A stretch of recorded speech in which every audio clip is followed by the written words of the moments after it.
Number two.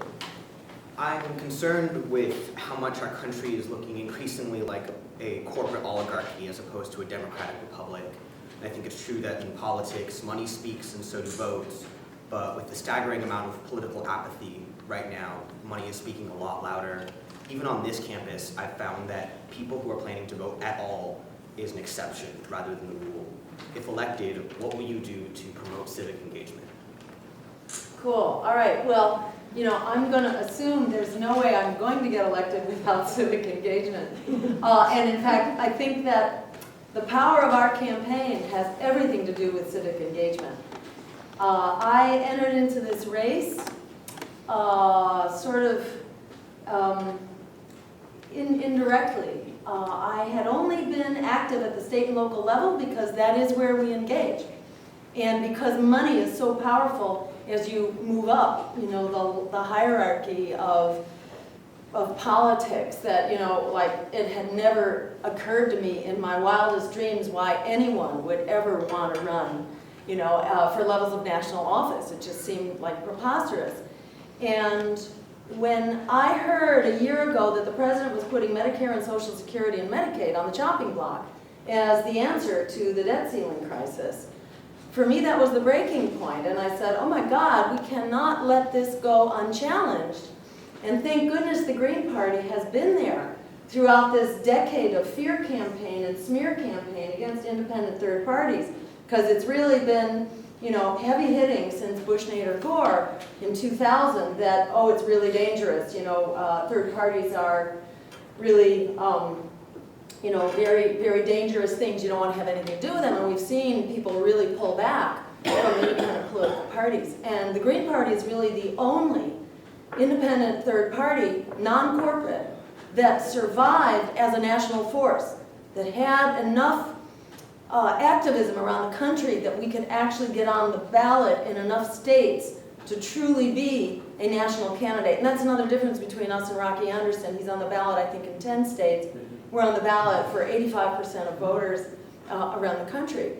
So, why are we doing that? We're doing that because we're really locked into a desperate situation.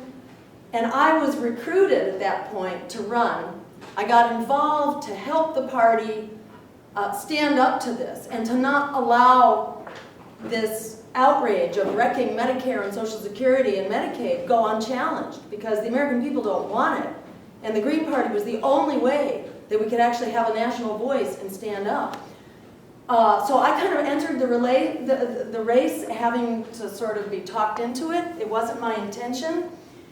And I thought this would be the most, really difficult, vicious, bitter national campaign that I ever could have imagined, and wasn't particularly looking forward to it, because it's always been an issue. I've run for office a bunch of times over the last 10 years, and it's always had a definite nasty side, even at the local level.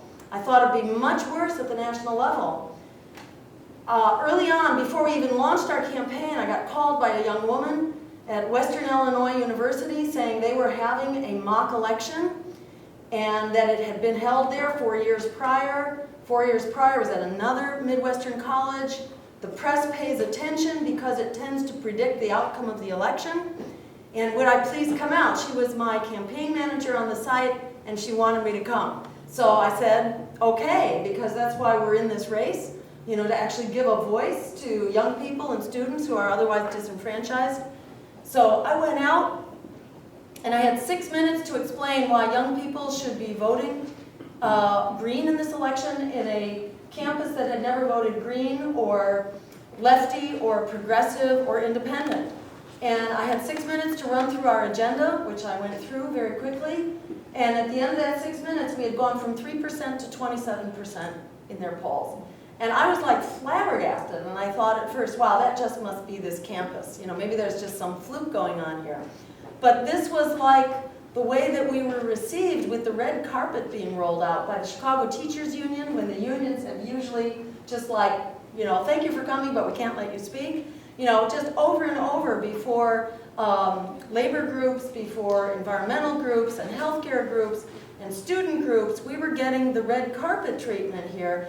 And it was like the campaign was like giving out candy at Christmas, Hanukkah, and Kwanzaa all rolled into one instead of being this vicious thing. Persona non grata as a third party, which is a roundabout way of saying, from my perspective, that civic engagement is like something I never thought I would see in my lifetime.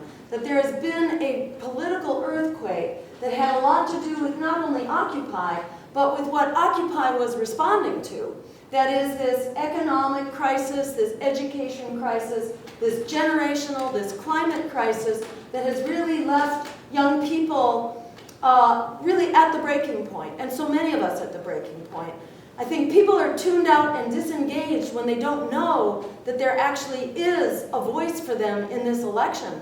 But you give them a tool to get out of debt and to end the climate crisis that's falling on their heads. I have yet to see the young people that don't stand up and mobilize immediately when they hear about that. So to my mind, it's all about putting our democracy at the service of young people and other disenfranchised voters and workers and American families where 1 out of every 2 is in poverty or heading towards it right now.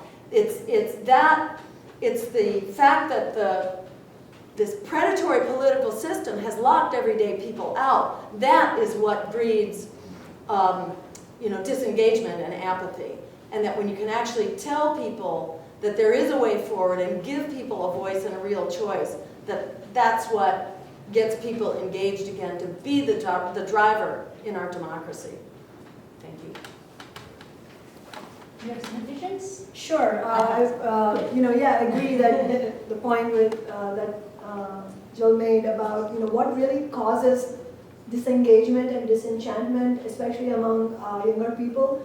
I mean, if you think about it, it's rational. It's rational response to a system where you know that regardless of who you vote for, whether it's Republicans or Democrats, pretty much the same thing has happened. I mean, you sort of answered your own question yourself by starting your question by saying, it worries me that we live in a corporate oligarchy. But that is precisely why there is a disengagement, because people don't feel any sense of control, any sense of power that they can actually effect change, and that is what causes people to just be apathetic. But I think our conversation is heading towards that point where we should ideally not be defining civic engagement simply as an act of going to the voting booth or writing your paper ballots or whatever. But civic engagement really comes in many different forms of engagement with the system and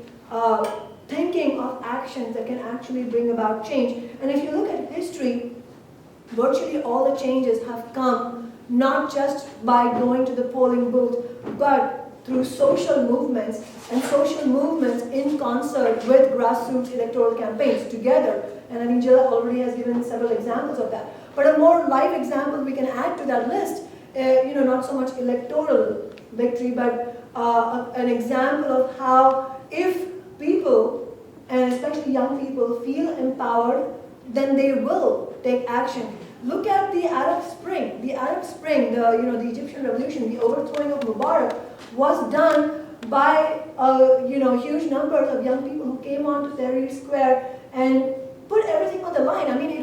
it wasn't something casual for them, because they were fighting against a brutal military ruler. Think about it.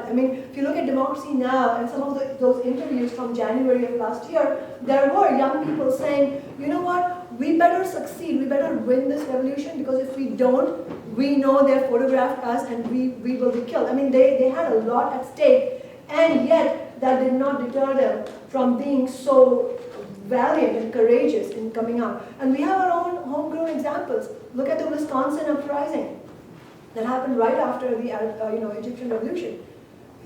A large number of them were young people. They were graduate students. I know graduate students from the math department of in Madison who went out on the streets. They never imagined themselves as activists, but the times decide what people do, and if the times are changing, and they are, then people rise to that occasion and actually come out and participate. And I think those are the kinds of movements we should be putting our energies into. And as Jody said, not just go home and not do anything about it, but keep your eyes and ears open. Because no one person or one party can actually start a movement. Movements often start organically, and so we need to see where we can participate and turn that disengagement into very active movements.